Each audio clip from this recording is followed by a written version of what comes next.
It's Wisconsin Today. I'm Rob Farrett. For decades, the city of Green Bay has been trying to move large coal piles stored near where the Fox River enters Green Bay. The piles were kept there to fuel a now-closed power plant. Those coal piles have become a symbol in some ways of the city's industrial heritage and its quirkiness, but the land is prime real estate that's seen as having a lot of potential. Last week, after long negotiations, the city and county signed an agreement with the owner of the coal piles to move them.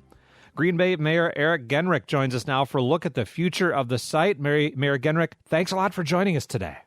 Yeah, you bet. Thanks so much for having me. Like I said, this has been a long time coming. What does it mean for you and the city of Green Bay to finally see this deal reached?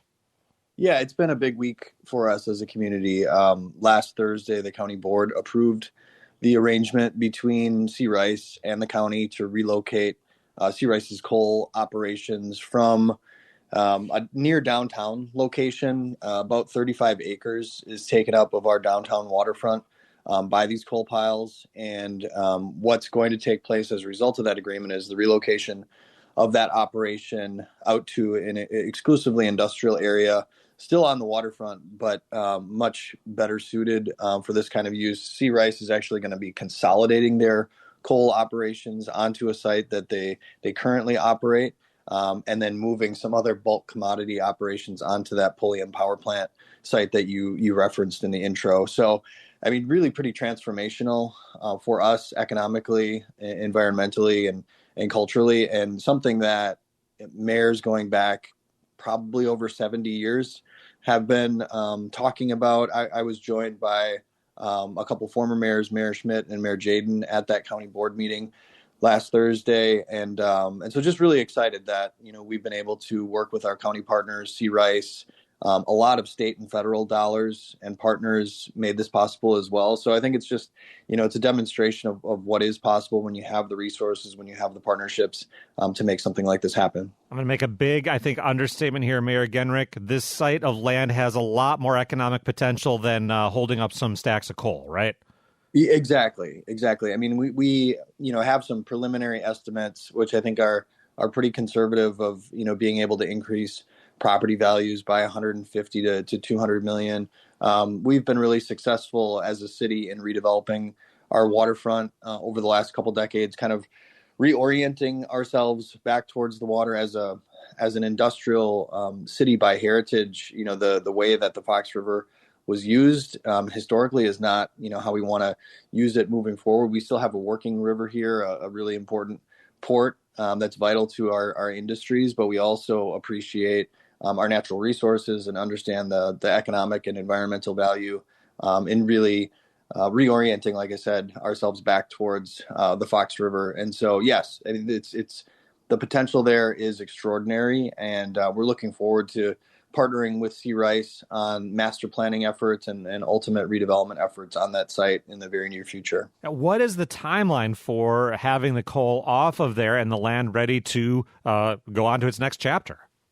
Yeah, so obviously this is not something that happens overnight. On Thursday, the county and C. Rice did come to agreement on a term sheet. Essentially, they have until September 15th to come to terms on the lease itself. And so I know that they're going to be working hard to make sure that happens in a timely fashion. Then, all of the, the planning and engineering is already moving forward to make sure it's completed in time once that lease is signed. At that point, then the construction begins. Because of the $15 million that was received by the state of Wisconsin, there's a pretty strict timeline. So this work has to be completed by the end of 2026. Once that site is prepared for C. Rice, that's when the relocation will happen. Essentially, the coal will be depleted at their current site and built up at that Fox River terminal site. And so, it's probably going to be a matter of years before you see all of those coal piles removed from the site south of Mason Street here in downtown Green Bay. But the most vital thing is the fact that this agreement has been made, and we have certainty now that it's actually moving forward. You mentioned environmental impact here. Now, coal can come along with contaminants. Coal sitting in the same place for decades. I imagine some of those contaminants might end up in soil. Is there going to have to be remediation before a new thing can be built there? Yes, I think it's safe to say that there's going to have to be remediation. on that site. We have a good history here of working with the federal EPA on their brownfields program, which has been really helpful to us in redeveloping brownfield site in our downtown and other areas of the community. And so we're expecting that that's going to be necessary here. What's interesting is, coal is not as bad as some liquid contaminants. Oftentimes, a small operation like a dry cleaner can be much more challenging to remediate than a site like this. So there's no question that remediation is going to be necessary here. But we feel comfortable that there's a lot that is possible, given the experience that we have and those federal resources and obviously state partners that are available as well. Talking to Eric Genrich, mayor of Green Bay, about a decades-long situation that's finally coming to pass. Coal piles being moved from some prime real estate there. Mayor Genrich, that brings us to the fun part, at least for city planning nerds out there. This sounds fun. You've got this area, and now you get to build a vision of what to do with it. What is that going to look like? How do you figure out the public side of things, the private side of things, what this is going to be used for? Yeah, so at a very high level, what I've said is this is really an extension of our downtown redevelopment that's taken place over the last 20 years or so. So mixed use development, bars, restaurants, hotels, apartments, condos, that sort of thing, as well as making sure that we have public access available for folks to the waterfront. We are, of course, going to get into the weeds on it with a planning process in collaboration with C. Rice. We're also hoping to move forward on a waterfront plan for the entirety of our watershed, essentially for the Fox, the Bay, the East River here. And so this is going to be a really key site in that overarching plan. But we plan for a lot of community engagement to get a better understanding of what folks in the community are looking for. Engaging, of course, with C. Rice. The company will continue to be the property owner of that site and other stakeholders here. To make sure that we are planning for what really has buy-in across the community. Bigger picture here. You had the NFL draft, I think widely viewed as a success for Green Bay. Now, this development, getting rid of this thing that was part of the industrial heritage, moving in a new direction now. Does this change the way you sell Green Bay to potential visitors, people moving there, to businesses? I think so. I think we're really, really proud of that industrial heritage that I was referencing. We're a working class town with a blue collar mentality, but we are, I think, striking the right balance as far as how we value our natural resources, how we appreciate the Fox and the Bay and the East River as well. I think some folks are maybe familiar with that iconic Ski Green Bay poster where there's somebody skiing down our coal piles. That's not necessarily how we want to be known in the future, but we appreciate the nostalgia of that as well. The coal pile thing aside, I'm sure you've got your eyes on two budget processes going on now, the state 2-year budget and, of course, the big budget bill in Congress. Are there things in either or both of those bills that you're watching to see how they're going to affect Green Bay? You referenced the draft earlier. We've had a number of conversations with the governor and with our local legislators about the state kind of picking up some of the tab with respect to the security costs or public safety costs associated with that draft. So hoping in some fashion that our state government is going to be able to support our public safety entities here in Green Bay, as well as Brown County and Ashwaubenon. At the federal level, obviously a lot more uncertainty and a fair amount of concern on my part and on the part of a lot of our local residents. Actually going to be going to a roundtable later today with some folks to talk about the negative impacts on renewable energy resources in that reconciliation package. Rapid phase out of incentives for solar power have been included in that reconciliation bill, and so just trying to figure out exactly what that means for our local workers, businesses, residents who are looking forward to seeing some cost reductions if they move forward with energy efficiency or renewable energy initiatives. So that's one piece. Obviously, also really concerned with cuts to Medicaid that have been proposed within the reconciliation bill. So there's a lot going on there. Doing what we can to keep tabs on it. And hoping that our federal delegation recognizes the importance of partnering with local communities to make sure that that people are taken care of. And we're talking amidst stepped-up immigration efforts, protests in places around the country. How are you watching this immigration situation from your vantage in Green Bay? Like a lot of people, just kind of tuning into what's happening in other parts of the country. We have had a lot of meaningful conversations with our immigrant community here in Green Bay, along with our police chief, Chris Davis, Attorney General Josh Call, our state representative, one of our state representatives, Ahmad Rivera Wagner. We got together, probably a couple months back, just to hear people out, to make it clear that Green Bay is a community of immigrants really since its founding. We're proud of that history and heritage, and plan to continue with that into the future. And so we, like everybody, including our immigrant community, are not interested in having violent criminals in our city or in our state. And so I think when those efforts are appropriately focused on removing violent criminals from our state and from our city, we're supportive of that. These mass deportation efforts are really concerning, and so we're keeping close tabs on things. Mayor Genrich, we'll leave it there. Thanks again for joining us today. Yeah, thanks so much for having me. That's Eric Genrich, mayor of Green Bay. We talked to him today about a long-awaited agreement to move coal piles from a high-profile site in the city. Hey, people who live in Green Bay or Brown County or go there often love to hear your take on that, on these coal piles going away, as we heard, over the next couple of years. Is it about time as far as you're concerned, or are you going to kind of miss them as a landmark? Tell us about it. Email wisconsintoday@wpr.org. That's wisconsintoday@wpr.org.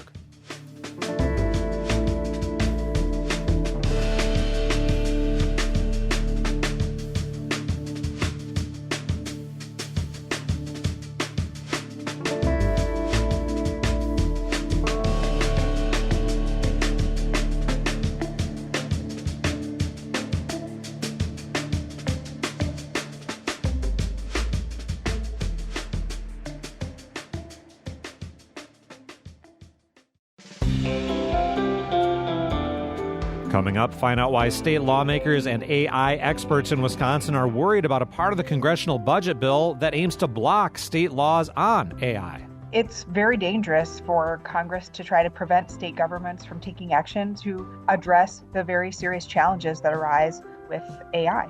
That's next here on WPR News.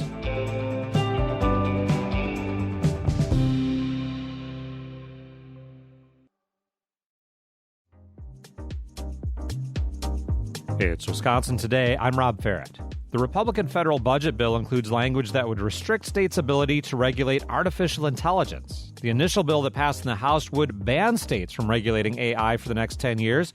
Senate Republicans on the Commerce Committee changed that language last week to block federal broadband funding for states that regulate AI. 3 state lawmakers from Wisconsin signed on to a bipartisan letter to Congress saying that measures should be removed. Democratic State Senator Kelda Roys of Madison signed on to that letter. Senator Roys, welcome to Wisconsin Today. Great to be with you. What led you to sign on to this letter? What caught your eye about this AI provision in the House bill? Well, I think it's very dangerous for Congress to try to prevent state governments from taking action to prevent our constituents or address the very serious challenges that arise with AI. Now, AI is big. It covers a lot of ground. What kind of specific concerns do you have where you think, yes, it is appropriate for a state government or maybe even a local government to have a look at it and see if they need some kind of regulation? Yeah, I mean, listen, AI is very exciting technology and it has tremendous promise and opportunity, but it also carries huge risks. Number one risk, I think, being disinformation, but also the energy use, the potential for discrimination, for privacy violations, or other kinds of consumer protection challenges like fraud, a lack of transparency. You think about more broadly, societally, what is it going to mean in terms of worker displacement, right? And so all of these questions are very new.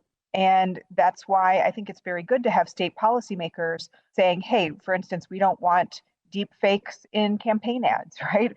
We want to make sure that people know if they're going to be calling a customer service center, if they're talking to an AI or if they're talking to a human being. We want to make sure that vulnerable people don't get scammed by AI fraud. So all of these are really novel but important areas of potential legislation, and states should be free to take action on them. Now, the House version of this reconciliation bill would have been a 10-year effective ban on state regulation of AI. A Senate Commerce Committee change says, well, not a ban, but, if you do anything in the next 10 years about AI, you lose all your federal broadband funding. Does that make it any more or less palatable to you?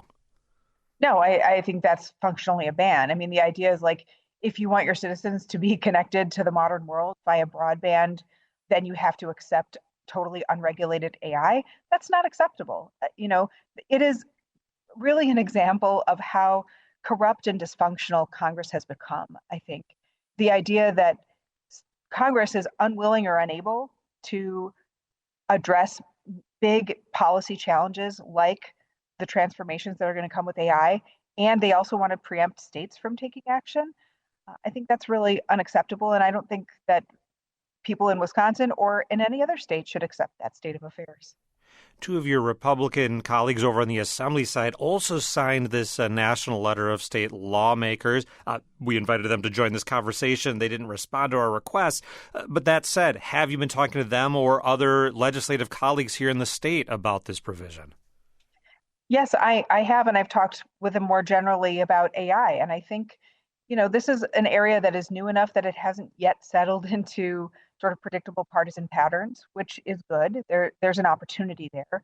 But I do think it's very disappointing to see that House Republicans in Washington, D.C., are essentially taking this no regulation approach to AI at the federal level. I think that's very dangerous. But my hope is that Republicans at the state level will still be willing to think about what we can and need to be doing to protect our constituents' interests and particularly our kids, right? We've just gone through a massive experiment on a generation of young people with access to smartphones and social media, and it hasn't gone well.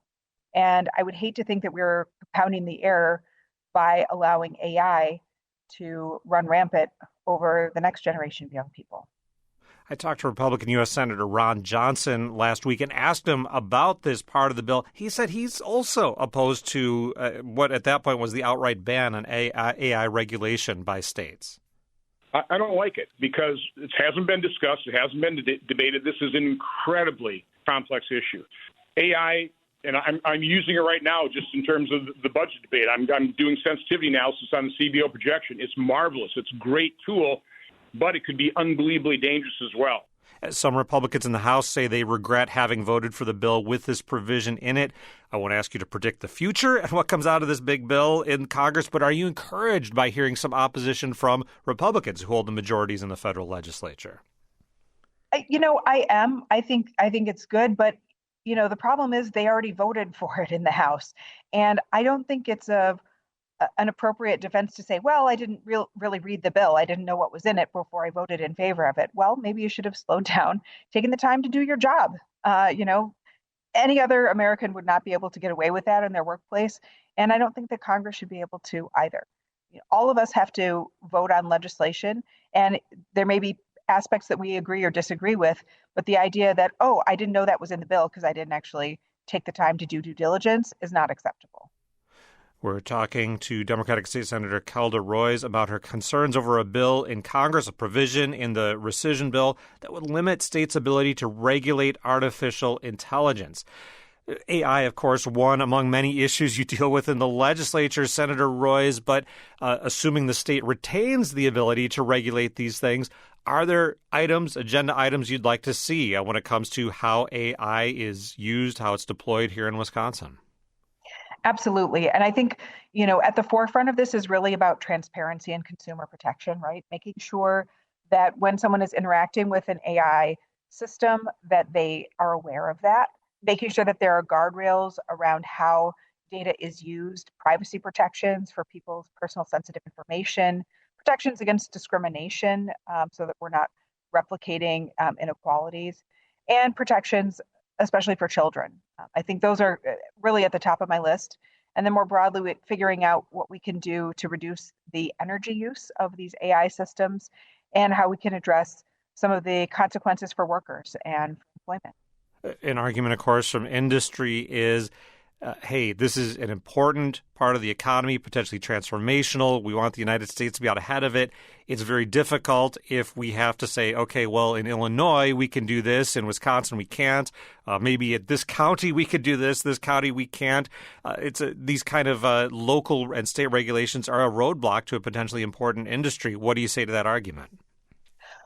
Well, these companies are among the most powerful and wealthy in the world, right? They are backed by billions of dollars in venture capital. So the idea that they can't have adequate compliance with our laws, I think is laughable when you consider that I, as a small business owner, am still responsible for dealing with all of the laws and following the regulations wherever I operate and do business. And that is as it should be, right? All of us are responsible for following the law where we live or where we travel. And the idea that the biggest and most powerful corporations find that too hard is not persuasive to me at all. As we wrap up, Senator Royce, you signed on to this letter, over a couple hundred lawmakers from around the country, bipartisan. Is that the end of your efforts, or are you and the others who signed this staying in touch and trying to keep on top of this issue? Well, certainly I'm going to try to keep on top of this issue. Obviously, this provision already went through the House, but hopefully in the Senate, it looks like that bill is falling apart because there's so much consternation about it, and the Republican Party seems split over some of the other provisions in the bill. So my hope is that we can put a hold on this and allow states the freedom to continue doing as we have been and rising to meet the challenge of AI. Senator Royce, thanks again for joining us today. Thank you, Rob. Kelda Royce is a Democratic state senator from Madison. She was with us today to share her concerns about language in the Congressional Budget Reconciliation Bill that would restrict states' ability to regulate artificial intelligence. Now we're turning to an expert on AI to help us better understand how that technology is politicized and regulated. Annette Zimmerman is an assistant professor of philosophy and affiliate professor of statistics at the UW-Madison. She's a political philosopher of artificial intelligence, and she's co-lead on the UW-Madison Uncertainty and AI Research Group. Annette, welcome to Wisconsin Today. Yeah, thank you so much for having me. AI is a big, huge topic. It covers a lot of ground. Big picture, how do you see governments responding when it comes to regulation or resistance to regulation? Well, we're currently experiencing what some might call a deregulation renaissance in the US. It's actually been very interesting recently in AI policy because what we saw in the last few years was a marked departure from the standard Silicon Valley ethos of moving fast and breaking things and just resisting all kinds of regulation.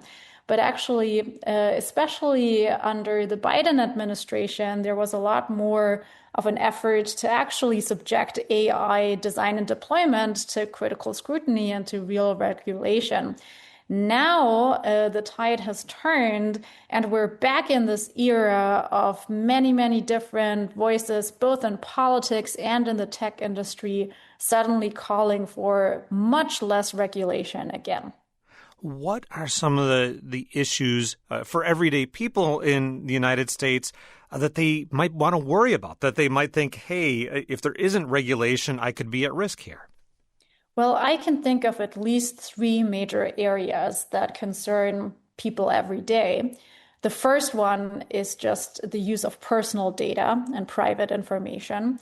The second one is the problem that large language models can sometimes spread falsehoods. They can hallucinate and they can come up with content that is presented in a very authoritative sounding voice, but actually isn't factually correct.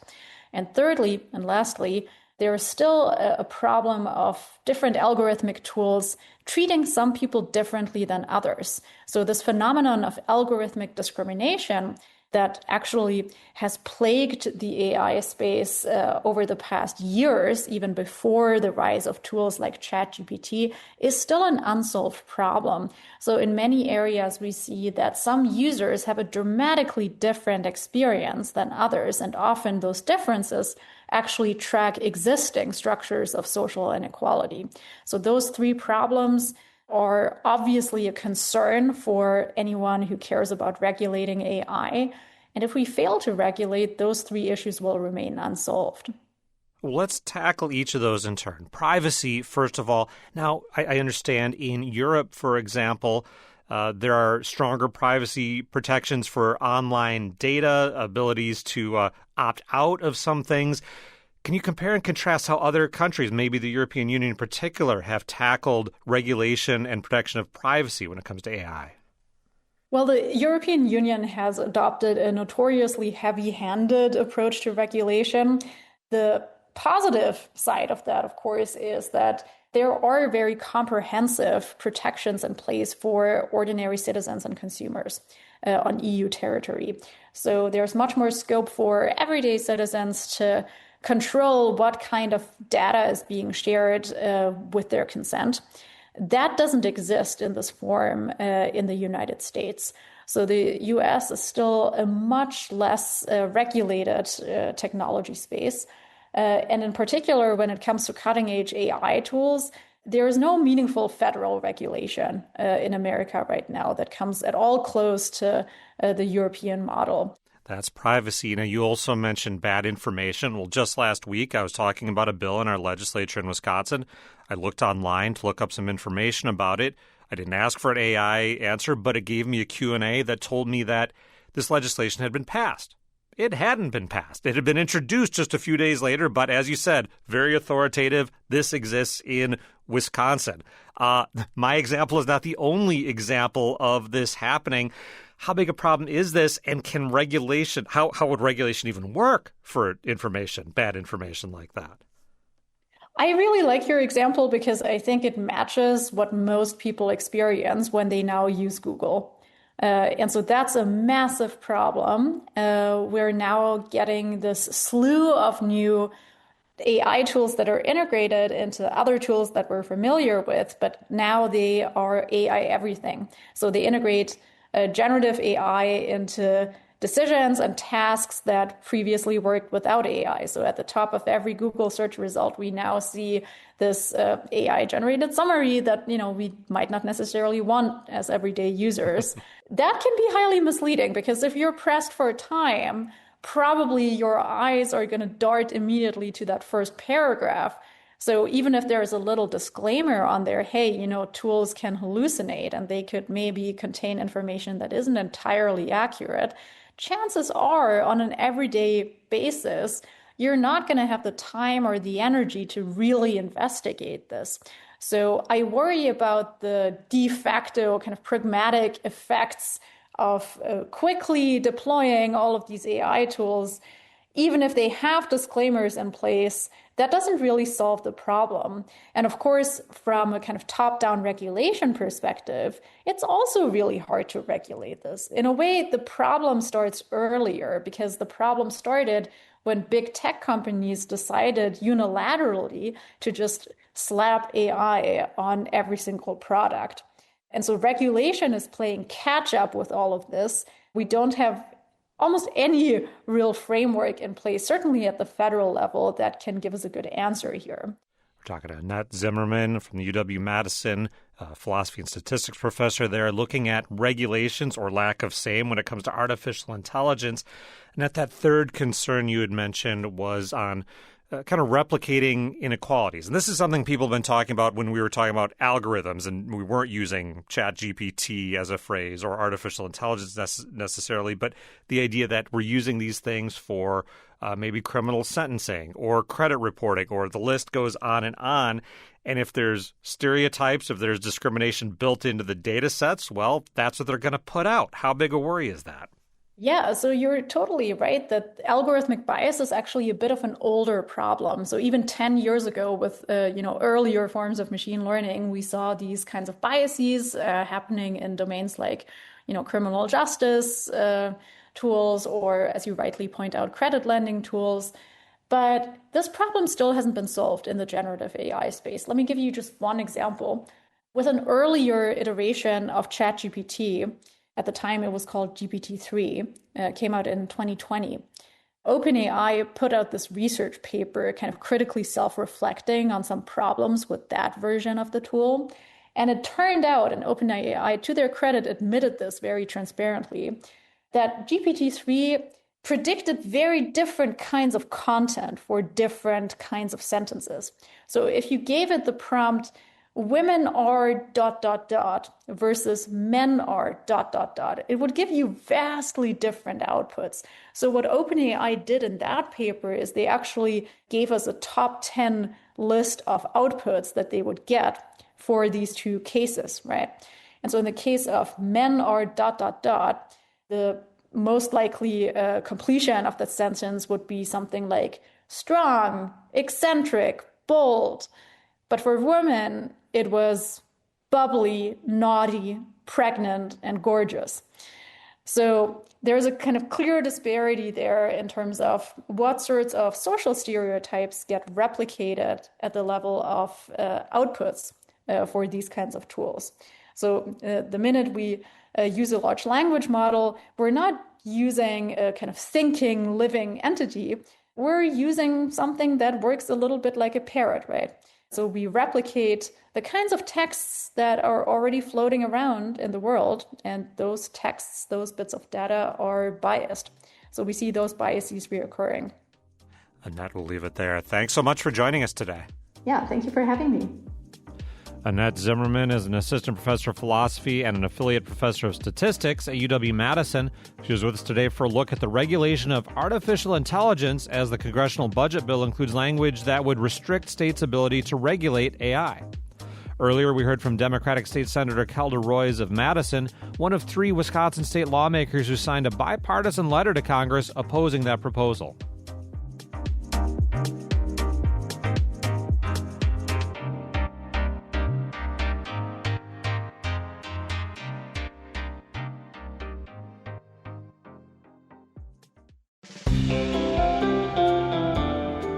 Coming up, join a conversation with a Wisconsin family about the joys and challenges of working together on their orchard.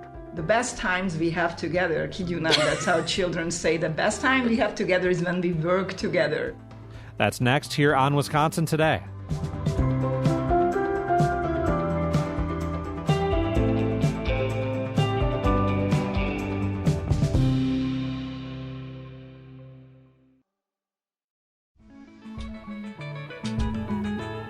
You're listening to Wisconsin Today. I'm Rob Ferret. Right now, it's time for Wisconsin Life. Here's producer Maureen McCollum with a story about a musician from the Milwaukee area. The year was 1984. Prince came out with Purple Rain. Bruce Springsteen was touring for Born in the USA. And on the south side of Milwaukee, America's polka king, Frankie Yankovic, performed at Our Lady Queen of Peace Parish Festival. In attendance that day was 6-year-old Mike Schneider. The Yankovic concert changed his life because it inspired Schneider to pick up the accordion. WPR's Nick Rommel recently talked with the Wisconsin Polka Hall of Famer at a gig in Eagle. When Mike Schneider tells that story about seeing Frankie Yankovic play for the first time, it's almost like the concert put a lifelong spell on him. The idea was my parents would go listen to Frankie, and I would go on the church festival rides.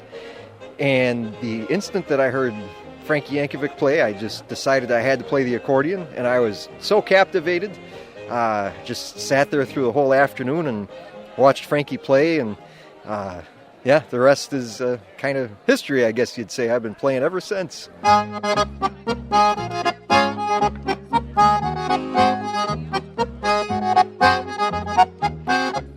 And you know, the interesting thing is had my parents taken me to a Bruce Springsteen concert that same day, would I be a rocker now? I don't know. That's one of those mysteries of life. Instead, Schneider became a polka accordion player. He was only in 2nd grade when he had his first gig with his dad, Paul, who played the accordion too. It was for an event called Sewer Fest, because it was a church that my dad's cousin belonged to. They were having a sewer put in along the street that their church was on. He kept gigging with his dad at parish festivals and in bars and dance halls around Milwaukee, like the Country Keg, the Pulaski Inn, and kind of like his life's work just came to him on one important day, songs pretty much just come to him, too. it's a lot of work for me to read the notes on the page. I'm much quicker, for whatever reason, being able to listen to something and pick it up that way. To this day, Schneider learns tunes by ear and internalizes them, but he says they always sound a little different when they come back out, like sometimes with jazz chords. The one guy that I play with, Jim Thal, always says, "You Schneiderized it." So I guess I have my own spin on things. You know, to keep my sanity, I play other types of music too, and I think that helps a lot. If I was just doing polka, waltz, polka, then I maybe would get bored. Cactus plants are blooming, sagebrush everywhere. Granite spires are standing all around. Schneider has recently made the polka big time. The Milwaukee Brewers asked him to record snippets of polka songs to punctuate the action at American Family Field. So when you hear "Take Me Out to the Ball Game" and "Roll Out the Barrel" at Brewers games, that's Schneider playing. You know, when you go to a game, you're hearing a piece of your state, which I think is just so cool. So, and he's modest about it. Blows my mind that they're using my stuff and that they asked me to do it. It's a real honor. Today, Schneider lives in Rock County with his wife and kids, who are more into robotics than polka, but you can hear him playing anywhere polka's found in southeast Wisconsin and at public libraries across the country during his Pint-Sized Polka children's tour. It's funny, people say I sound like I'm from Canada, but I never spent a day north of Brown Deer until I was... Well, my aunt lives in Fond du Lac, so we went up to see her. So that's as far north as I ever spent until I was maybe 20 years old. Just listen for his voice. You won't miss it.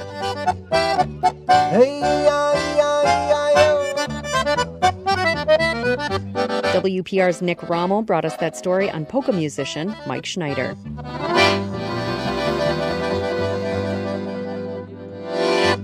Wisconsin Life is a co-production of Wisconsin Public Radio and PBS Wisconsin. Additional support comes from Lowell and Mary Peterson of Appleton. Find more Wisconsin Life at wisconsinlife.org and on Facebook and Instagram.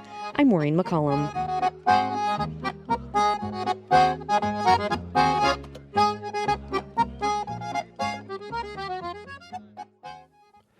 This is Wisconsin Today.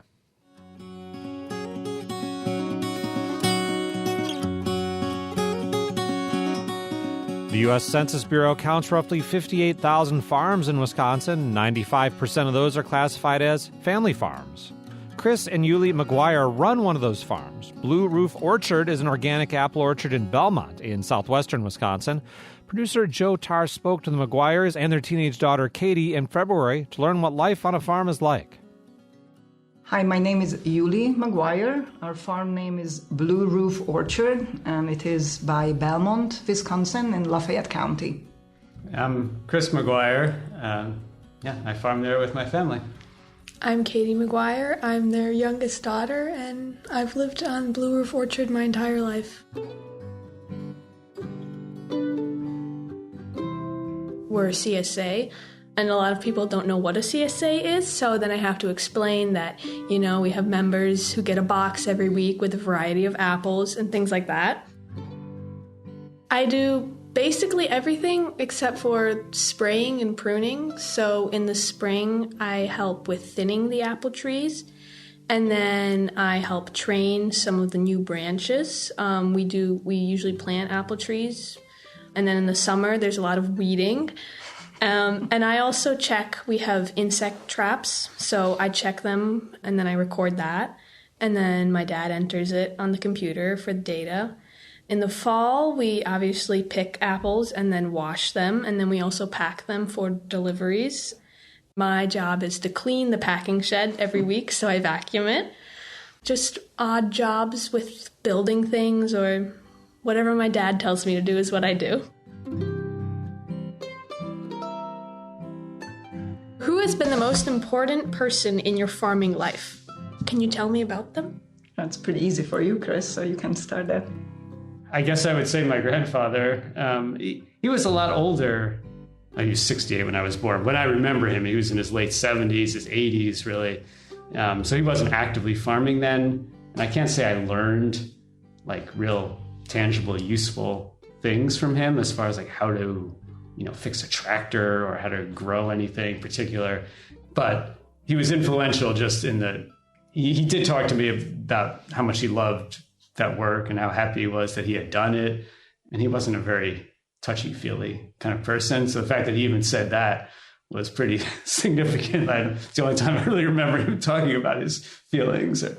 In retrospect, I mean, it wasn't, it's not as simple as it seems when you're 15, but in the core, it's still true. I mean, I do love the work and I love the lifestyle. And that, I think that's what he was talking about when he was telling me how much he loved it too. Katie was born on the farm, like in the living room. So, that's not just a piece of land for us where we have a business, but that's our entire life. And the skills, I guess, most people will know that if you're farming, then you wear so many hats. And you learn, Chris, like electrical work, building, construction, and then equipment maintenance, all these things that we didn't have any education for, right? You came into farming knowing the horticultural part of it for sure, but everything else was, do it yourself and learn it along the way. I mean, with homesteading, when I was younger, we always used to have chickens, and we used to raise meat birds every spring, and my mother would butcher them. So we had like the plucker and like a scalding thing. Yeah. And I never liked the chicken butchering thing. I still don't really like raw meat very much, but we used to do that. You mean eating raw meat? No. Or the touching the raw meat. The touching. Yeah. And we used to raise pigs sometimes too. Oh, and we butchered them on the farm too? Only once, right? Twice. Okay, twice. I remember we used to get cheese from a local cheese plant, and we fed to the pigs. I don't know why, but I always remember that. Mm-hmm. My mother also used to keep bees for a little while. A lot of used to. Wow. What happened to that? And you canned and you made dilly beans. Yes. And yeah, not enough people, not enough eaters in the family anymore. So we have 3 children, and then 2 of them are gone, and our food consumption definitely declined. But no, you're right. Thanks for bringing it up, because we did all that, and that was a lot of fun. I loved butchering chickens, by the way. Sorry, I have to say. We started off growing vegetables as well as cut flowers, actually, and that was our goal. That was what we wanted to do, and we dropped the cut flowers after a few years, but just because we had children. Let's put it back there. More children, you stepped away from flowers. Right. We downsized in terms of employees. There were a few years where we really had little or no non-family workers on the farm, and that was something I really enjoyed about that period. Was working more with the kids and one-on-one with them directly. It used to be that we'd have 6 employees and our children, and I wasn't really spending time with them. They were just more people on the crew to tell what to do and herd along, sort of. Whereas when we were just working as a family together, I interacted with them a lot more, and that was kind of a brief period, where they were old enough to be working but hadn't left home yet, and it was I'm glad that we've had that interval in our life to work together. That's been wonderful. And actually what we usually talk about at home with the family, with the kids, the best times we have together, kid you not, that's how children say the best time we have together is when we work together. And that can be sad to hear, but also really good to hear, because imagine how many people will be saying that, oh, well, those were the good times. And it's true. Like when we are out there, all 5 of us, then and then banging around. Like last time, 2 years ago, we were converting a building into a greenhouse into a building, right? And that was on Thanksgiving.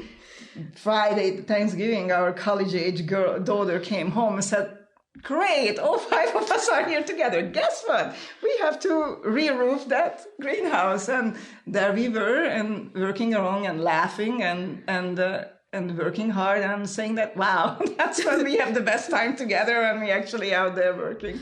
So, yeah. No one's on their phone. No one's in their room. Yeah. So we're all together. I feel very targeted right now. We have a very funny sense of humor as a family, and there's a lot of bilingual jokes in it, and most people probably wouldn't get it, but we do a lot of laughing while we're working.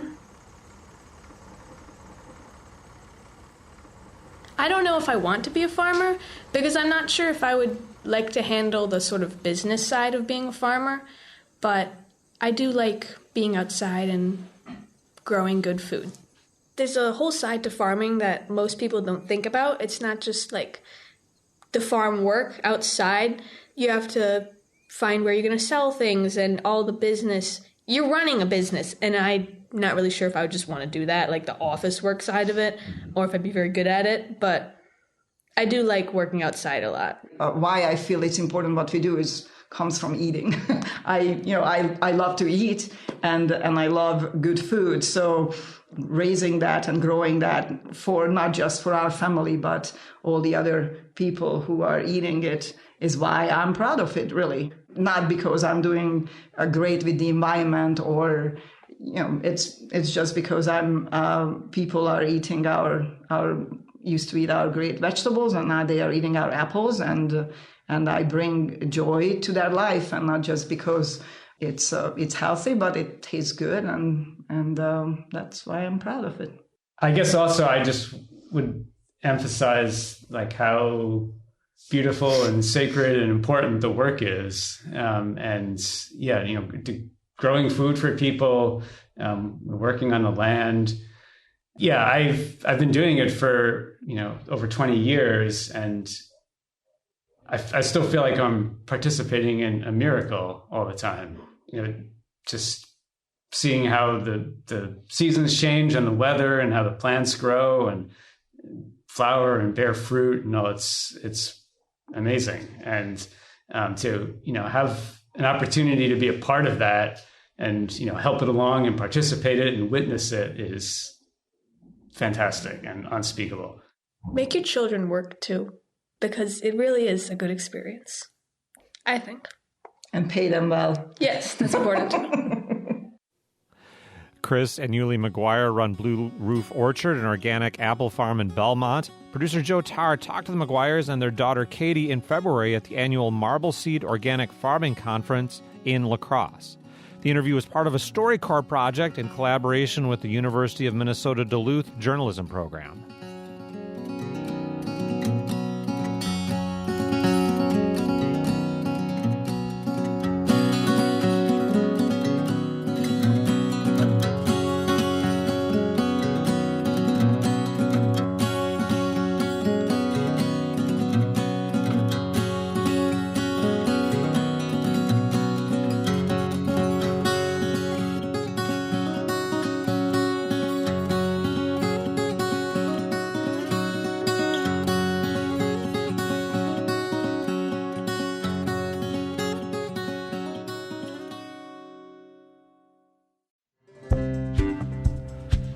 Our Wisconsin Road Trip series continues. WPR reporters are putting together some cool travel ideas around the state with fun themes. This week it's ice cream. Alyssa Alamand gives us a preview on our Instagram feed. Did you know Blue Moon ice cream may have originated in Wisconsin? It's a key flavor in the Midwest, tasting citrusy and creamy, kind of like Fruit Loops. And it happens to be my favorite flavor. We want to hear from Our Wisconsin Road you. Trip series details Blue Moon's history, focusing on Sassy Cow Creamery in Columbus. Sorry, Alyssa jumped in on you there. We want to hear from you. Do you have a favorite local ice cream or custard shop? What is your favorite flavor? How about that Blue Moon?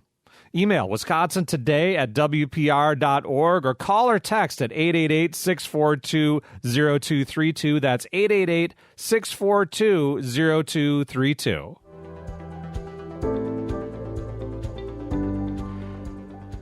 Wisconsin Today producers include Joe Tarr and Lauren Cox. Our technical directors are Lee Rayburn and Sarah Hopeful. Learn more about us at wpr.org/Wisconsin Today.